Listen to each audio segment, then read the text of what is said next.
I'm gonna start off by saying that in light of all of this microtransaction and extra pre-order content bullshit, I made sure to spend only the standard $60 on the entirety of my experience with this game.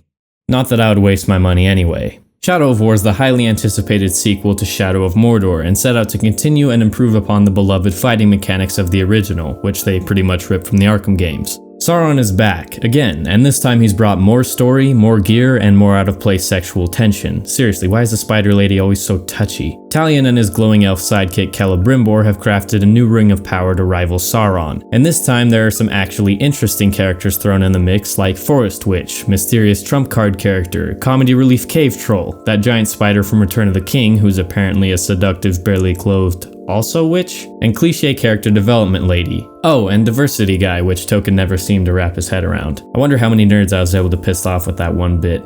Likely a substantial amount. Each of the characters I mentioned have their own story missions to play that vary from kill this many orcs to go toe-to-toe with a fucking fire demon, and I was actually impressed with the diversity of adventures and quest lines. That's not to say there's any shortage of mundane kill shit quests, but there's enough actual substance here to keep things interesting, or at the very least entertaining. The main story introduces you to all of the bigger side quest characters, and from there it's your choice what you want to do first to a certain extent. I myself plowed through almost all of the main story and eventually went back and finished the optional stuff closer to the end. When I did this, I was expecting a series of tedious and meaningless missions that would consist of killing a certain number of orcs in a certain area to serve this hardly necessary purpose, but I was actually mistaken. I mean, the Gondorian missions are basically that, but some of the others, like for example Karnan's storyline, the quote-unquote Forest Witch that I mentioned earlier, are actually a lot of fun and provide something that you can't experience outside of that particular quest, like fighting a Balrog. It's also neat to see some familiar faces along the way, like Gollum and Ratbag, the sort of comic relief from the first game, and pretty much the same thing in this one. That's really all they sum up to be though, reoccurring acquaintances. The characters in Shadow of War have just enough depth to keep you playing, but not enough to make you feel anything, and a few times I actually found myself yelling at my screen because of how predictable and or cliche the writing was. The best example I can think of, minor spoilers here, is the cave troll or Olog character I mentioned earlier by the name of Bruce. Bruce starts out as a convenient helping hand who explains the Nemesis system and fortress management mechanics of the game so you don't have to read through a bunch of text on screen, which they also sometimes do. I'm not going to slam the developers for these pop-ups though, because it's still a video game and there's actually a shit ton of stuff to explain, so fair enough. If you're unfamiliar with the game, you basically dominate orc captains in Sauron's army so you can infiltrate it and destroy it from the inside. And a big part of this is taking over the fortresses within the game through large epic battles that you can organize and participate in. I'll explain more when I get into the gameplay, but that's the general idea. I actually enjoyed seeing Bruce pop up after I finished a mission to give me some pointers in his completely out of place accent, and I even giggled at some of the dumb jokes he made.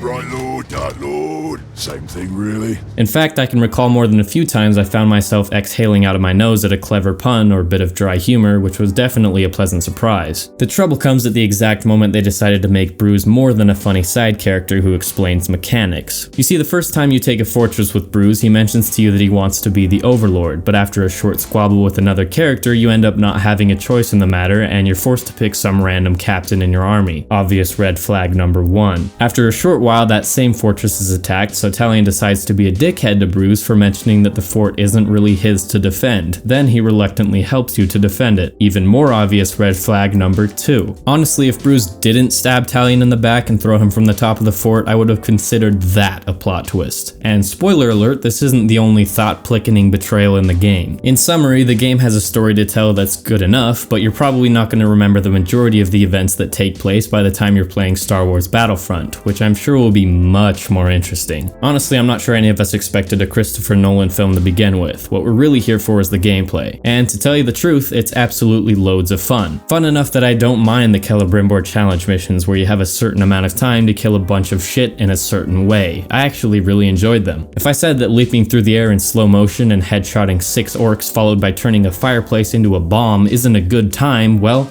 You could call me Saruman because I'd be fucking lying. I mentioned earlier that the combat mechanics were ripped straight from the Arkham games with a few minor differences that essentially dumb it down, and I stand by that statement. However, the game also has plenty of its own style and flash to make it unique, outside of the fact that the story and world itself is nothing like that of Batman. Because you're tied to the elf wraith Celebrimbor, you gain most of his abilities, and you can choose which variations you prefer as you level up in the skill tree. From simply running a bit faster or decreasing the speed that your focus drains, to dominating drakes or leaping off the backs of orcs to shoot a few arrows, there are quite a few skills to unlock and experiment with. For the first 20 levels or so, I had a hard time deciding which skills to unlock first, and progressing through the skill tree kept the game interesting as I made my way through the story and fortress takedowns. If I were to summarize the gameplay in Shadow of War in just one phrase, it would be, that game makes you feel like Italian. It's incredibly satisfying to infiltrate an encampment from stealth by hiding in bushes and carefully assassinating the loner orcs, or once you unlock the right skill, you can just kill 4 of them at a time in silence, which you might say is overpowered, but I prefer the term fucking badass. Other times it can be equally fun to let the enemy trigger the alarm and see how many helpless grunts you can take down before the captain shows up and stops your gameplay for 30 seconds to tell you a story. And yes, that is exactly as annoying as it sounds. It's even better when they don't even say anything and literally just stare into your soul for a borderline intimate amount of time.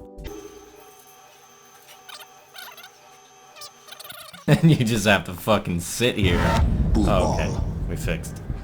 Can I just get back to fighting and skip the boring bad guy talk? It was fun the first 3 times 3 years ago, but now it's just uncomfortable. I will say that the nemesis system within the game is actually really unique and interesting. If an orc or uruk, or I guess even Olog captain kills you, they can get promoted and even get an increase in level. A revenge mission is created, and when you run into them, they gloat about killing you in their own unique dialogue. You can also be betrayed by a dominated captain, or sometimes they even rise from the dead to get revenge themselves, all of which creates unique interactions and missions throughout the game. I had one stubborn bastard Hajgrish who rose from the dead like Gandalf the White, only without the sick new outfit and wisdom, and actually managed to cut me down, which created a revenge mission that I had 3 Minecraft days to finish. I ended that motherfucker in less than 1. The only reason he killed me is because he had no chance, so I couldn't do the slow motion button thing to save myself. Every captain has a unique class, traits, and abilities that give variety throughout Mordor. Sometimes a captain is impervious to arrows, executions, direct attacks, or jumping over them, and sometimes fucking all of the above. I understand that having a lot of immunities can create the illusion of being powerful and increasing difficulty, but it's usually just a straight up pain in the ass. Especially when that captain is actually a warlord with 20 grunts surrounding him the entire time and archers raining down arrows from all sides. I have a hard time calling this difficulty, and an even harder time calling it challenging, when the only word that pops into my mind during my struggles is fucking tedious. So 2 words actually. There were a few stingy assholes throughout my experience that were so hard to attack it usually resorted to dodging repeatedly while they swing at me like lunatics, smacking them a few times with a dull sword, and then starting again. That being said, it's usually not that bad, and it can be really satisfying to infiltrate War Chief's ranks with your spies and plan a betrayal assassination. Doing this can also reward higher level gear drops depending on how effectively you exploit the War Chief's weaknesses and how high their level, but I'll talk more about gear in a minute. You infiltrate War Chiefs by making one of your captains fight in the pits to become a bodyguard. The fighting pits are almost like a mini game that you can play where you battle your favorite Pokemon with a random enemy Pokemon, the only difference being if your special boy loses, he gets his arms ripped off. Once you conquer a fortress, you can fight through a series of pit matches ranging from maggots, warriors, and champions. It's all fun and games until you've lost every single one of your captains and can't recruit any of the victors because they're too high level. Actually, it really doesn't matter then either unless you plan to participate in the online play, which isn't as cool as it sounds really. Essentially, you can challenge other online players' fortresses, and depending on how fast you're able to take it down, you receive loot chests that can drop high level gear or captains. Fortress takedowns can definitely be a lot of fun, and one of the biggest selling points of this game besides the sexy spider lady. On the attacking side, you can assign your dominated captains to assault leader positions and choose what element of 3 they will add to your army. On the defensive end, it's pretty much the same, the only difference being what elements you can add. Sometimes the 3 choices are mostly personal preference, but other times the choice is pretty obvious. I'm obviously going to choose fire to pour from the walls, just in case Sand or Clegane comes knocking. You also have the option to attack your friends' forts, or even your own, without receiving the rewards from ranked matches. This can be a lot of fun for a while, but unless you have friends that play and enjoy the game as much as you do, you're pretty much going to be fucking up strangers the whole time, and without an actual text chat to talk shit, where's the fun in that? Besides, who needs friends, right? Awkward laugh.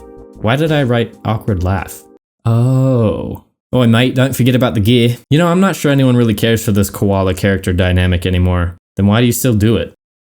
Which one of us is talking right now? Gear isn't something I really focused on during my playthrough of Shadow of War, and I didn't even realize you could use a hammer instead of a bow until after I had beat the game, so I can't even show footage as to not spoil anything. I did also find out that the reason bodies would randomly explode and evaporate all of my fucking health at random was actually a bonus from a piece of gear, but by the time I knew, I had already unequipped and destroyed whatever it was. Gear is a few things in Shadow of War. It's cosmetic, assigned to a certain stat like melee or stealth, and high-level gear has special bonuses. These bonuses can include focus and or health recovery, damage boosts, increased arrow capacity, and sometimes more complicated things like charged headshots freezing nearby enemies or bodies exploding at random for no reason. You can break down unwanted gear for the silver currency Mirian, which is used to upgrade gear after completing challenges or on fortress defenses and siege weaponry. Each piece of gear equipped can also be assigned a gem for added bonuses. There are 3 different kinds of gems: potency for damage increase, vitality for health increase, and wealth for power and political influence. And also the aforementioned things you can buy with Mirian. These gems can be combined in groups of 3 up to 4 times to get more powerful and effective bonuses, so basically another thing to grind for in case you weren't already overwhelmed by shit to do. And before I move on from gameplay, they do also have the Wraith Vision thing going on, which is incredibly similar to Batman's detective mode, but it's barely worth mentioning because of how little you actually use it, and on top of that it does actually make sense in the Lord of the Rings world. The game does do a pretty good job of emulating the Lord of the Rings universe and making you feel like you're part of it. The soundtrack also does a good job of keeping that classic Lord of the Rings feel while also separating itself from the original trilogy and those awful Hobbit movies. If I'm being honest though, I didn't really notice the music most of the time. The soundtrack that I was listening to was the Symphony of Violence. Cutting heads off or shooting arrows into orcs' faces feels and sounds really satisfying and gives the gameplay that much more spunk. Graphics wise, the game doesn't exactly blow you out of the water, but to reiterate, none of us are really here for that, are we?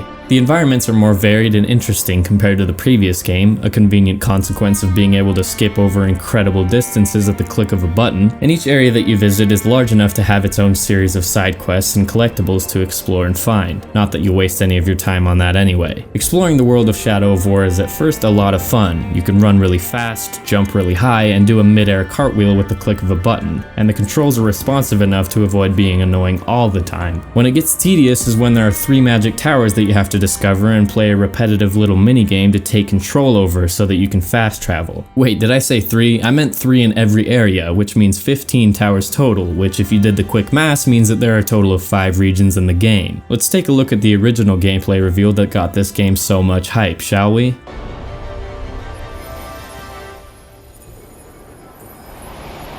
What the fuck was that, huh? That's not 5 fortresses, that's... Definitely not fucking 5. After completing the actual game, I came to the conclusion that 5 was more than enough to keep the game interesting and fun to play, and it would be absolutely ridiculous to have as many as they show here. But I have no doubt the developers knew that and decided to throw this in anyway. I know you probably thought nobody would really notice by the time the game actually released, or maybe you made a creative decision to make the regions much larger instead of more of them. Either way, I noticed. I should also mention that I pretty much ignored any and all media coverage of this game prior to release, because I wanted to go in with fresh, unbiased eyes, but it turns out I ended up with the opposite bias anyway.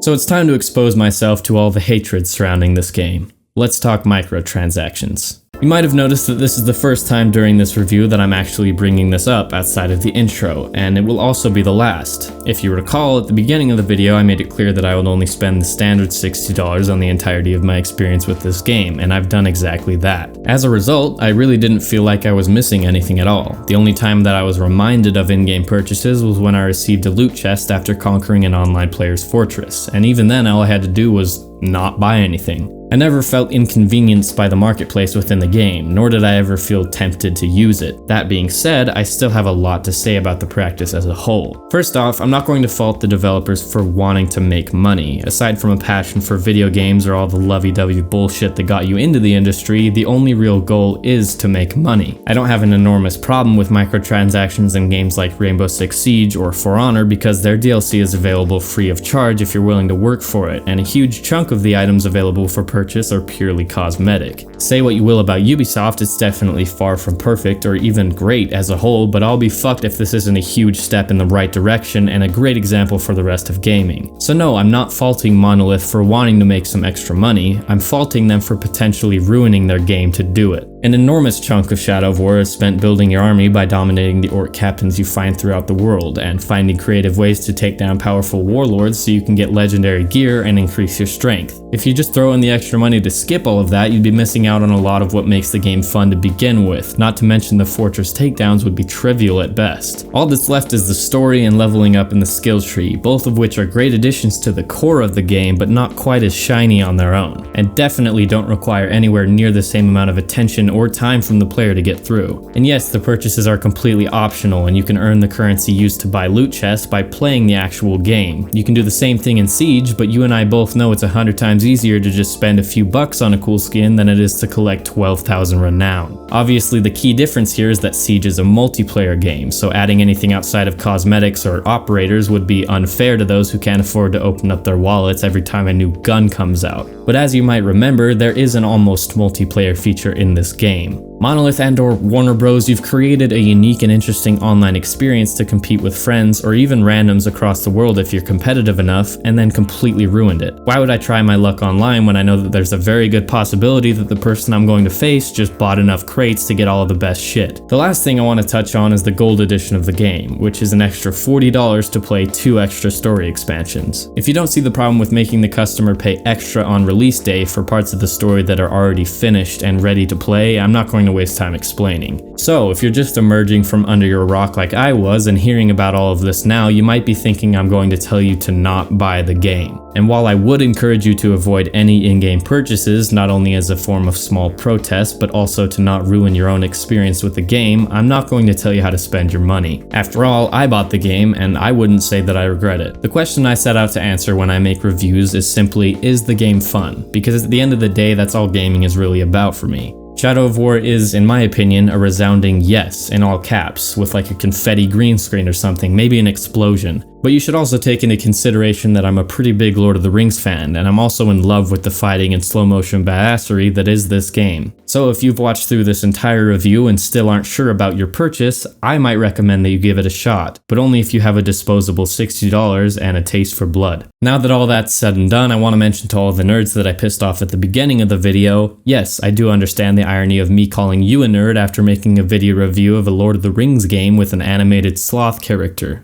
I was making a funny. And finally, it's time for that symphony of violence I mentioned earlier.